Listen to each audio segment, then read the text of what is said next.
What's up, guys? Spin Firearms here with a brand you don't typically see me with or talk good about. But like I've always said, there's a lot of good SIG products out there, a lot of great guns on the used market that we could only wish they would bring back. And then there's a couple guns that they should make instead of putting out these polymer striker-fired guns that just aren't as good as their older guns. And the problem is everyone buys into it.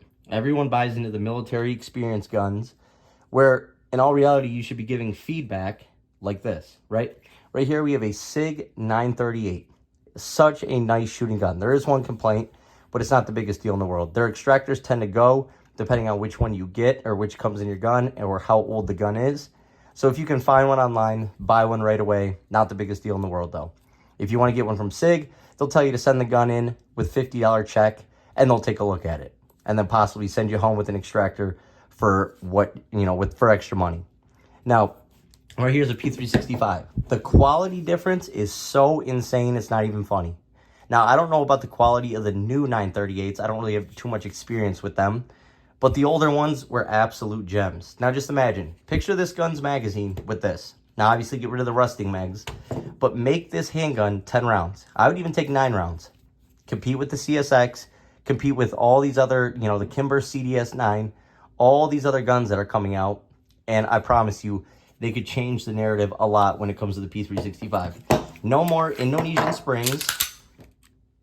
You hear that? What trigger sounds like this? It's the weirdest thing. Ready? Like when I first got my P365, I liked it. I carried it because it was such a good shooting gun. But the trigger always just sounded off to me. It's just the weirdest feeling too. And on some models, not this one right here, but it has an extreme slide shift when you pull the trigger. Let's see if mine does it.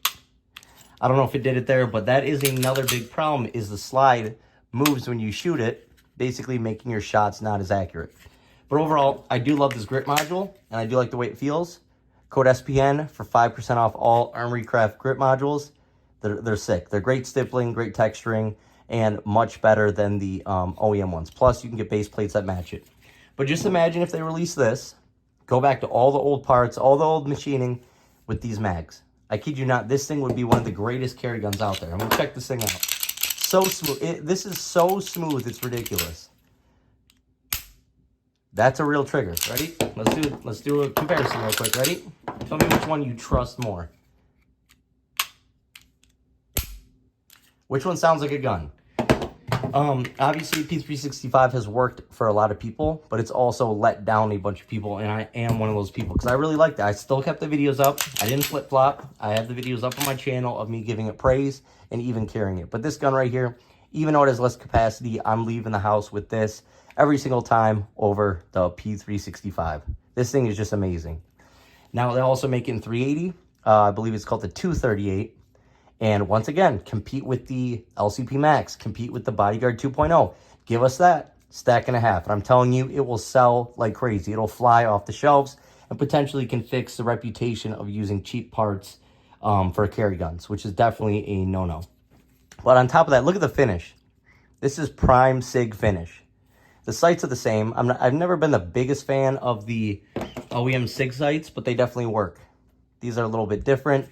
They work, they're tritium, so I'll take it over Glock sights all day long. But, I mean, just go back to this model all around. It's super nice in the hand, super smooth to shoot, has an ambidextrous safety on it for the people who do want that. But that trigger pull is just absolutely ridiculous. Now, check out this gun. This is a blast from the past. My buddy picked this up, and this thing is sick. This is the P250. Now, at first, I wasn't the biggest fan of it because of the trigger, but this is a completely double action trigger subcompact. Not much like it on the market. Obviously, it's been discontinued. You can find them used, and if you do, pick it up. It's an absolute gem. Now, once again, we have the same tritium sights. And now that I notice it, it is a little bit different from the new SIG sights. Now, these are different than other ones, but compared to the other ones, these are more similar to Glock OEM sights, just with smaller white outlines on it. But also notice something. If I took this away, you would say this is a P320 subcompact. And if you look back here, you notice the difference. All SIG did was fill this all with a back plate and, fill it in with some polymer, and now you have a striker-fired gun. They took a hammer-fired gun and fit a striker-fire set of components in it. It's completely insane. Instead of just redesigning the whole gun, and making it work and not go off by itself, they did that. Now, when you're squeezing in different parts and springs and tolerances and messing with stuff, that's why you have these issues. But this gun right here is an absolute win. 12-round mag. Actually, let's see the quality between the two mags. Let's see if we can see a difference. Yeah, it's definitely there. Look at the finish difference. And this is an older mag by a long shot. Look at the finish. Follower is a little bit different as well. But yeah, look at the finish. This just looks cheaper. It's actually really interesting to look at this sort of stuff. But really good texturing. It's the same grip module as the subcompact P320 because it's the same gun, just hammer fired.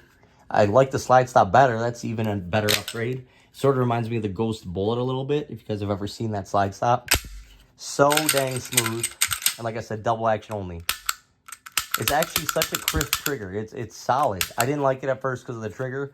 But as long as you're not going from shooting Glocks, Hellcats, Staccatos, Prodigies, whatever, and you're shooting this mainly, if it's your carry gun, this is actually a really solid option. Plus, it's a really safe option for people who want a heavier trigger pull. And it's not even that heavy, honestly. It's a really interesting trigger, and it's solid, and it sounds like a gun. It doesn't sound like a toy. Listen. Now let's just hear that. I wish I had my old P320. I actually have an M17 sitting right there, but I'm not going to pull it out and waste the time on it. But, like, it's so dull, and, like, it's the oddest thing to me. It's just really weird. It doesn't inspire confidence in any way, shape, or form. And I know people push these guns left and right. And it is what it is. Everyone's got to get their money, but I just don't see it. Look at the finish difference. Look at the finish on the P250, which is obviously an older gun, versus the SIG finish. Look at the P365 finish. This is like 3 years old. Look at that. That's crazy. You can already tell from the scratching and the marring that it's just a different finish. And even if you get scratches and marks on this, it's going to be completely different. Check out the barrel. It's pretty an interesting angle. Look at the extractor. It's actually pretty cool looking. But overall, this is just such a better gun than any P320 variant. I don't care about how nice the trigger is on the P320. You just got to learn this gun because I did struggle with it at first while shooting it. But yeah, this thing is like the perfect size. Takes the larger mags. They do make grip sleeves for it.